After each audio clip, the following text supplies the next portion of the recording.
விழி கொண்ட கோமதியவளே ஆதிபராசக்தி.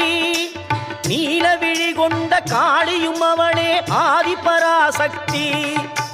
கோல விழி கொண்ட கோமதி அவளே ஆதிபராசக்தி. நீல விழி கொண்ட காளியும் அவளே ஆதிபராசக்தி. முக்காலம் உணர்ந்தவள் முத்தொழில் புரிபவள் ஆதிபராசக்தி. முக்காலம் உணர்ந்தவள் முத்தொழில் புரிபவள் ஆதிபராசக்தி. திரிசூலமும் தாங்கிடும் சுந்தரி அவளே ஆதிபராசக்தி.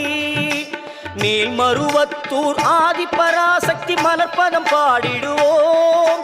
காலம் எல்லாம் நம்மை காத்திடும் தாய் அவள் கோவிலை நாடிடுவோம்.